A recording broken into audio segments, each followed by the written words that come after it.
د بغلان ولایت والي امنیه قومندان او ترڅنګ نورو امنیتي او ملکي مسؤلینو د بغلان ولایت د اندراب دریګونو ولسوالیو پل حصار بنو او د سلا ولسوالیو ته سفر کړی. د دې سفر موخه دغه ولسوالیو ته چې تقریبا د پلخمري نه په زیات واټن کې پرتې دي د امنیتي وضعیت څېړل په دغه ولسوالیو کې پراخ موجودیت د نامسؤله وسلوالو او د دې لپاره چې په دغه ولسوالیو کې نوي رامنځته سوي ګارنیزون څومره کارونه کړي څومره نامسؤله ډلې ځپلې دي یوازینۍ موخه یې همدا ده او په ټوله کې اصلي موخه د دې سفر دا ده څو په دې ولسوالۍ کې هغه امنیتي ننګونې جوتې کړي چې د دې خلکو ورځنی ژوند یې له ګواښ سره مخ کړی دی.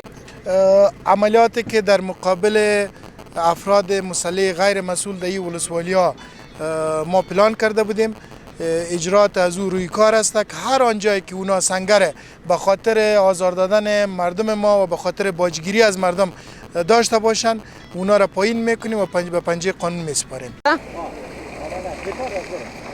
د بغلان ولایت اندراب د دریګونه ولسوالیو اوسیدونکي وایي چې د افغان امنیتي ځواکونو جوړ سوي ګارنیزون په دې ولسوالیو کې چې د نامسؤله وسلوالو ډلو پر ضد باندې بېلابېل عملیات ترسره کړي او لا هم د عملیاتو پر حال کې دي نامسؤله ډلې په دغه ولسوالیو کې ځپلي دي.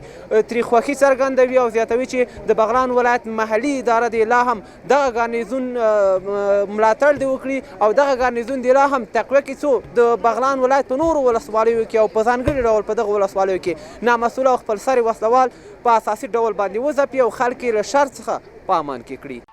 ما با آمدن گارنیزون که سخنهای ولسوال صاحب ما تایید کردم و سخنهای مولوی صاحب تایید کردم سخنهای ارباب صاحب تایید کردم ما خوش هستیم. به واقعیت ما خواهش میکنیم که گارنیزون ما را تقویه کنن 100%.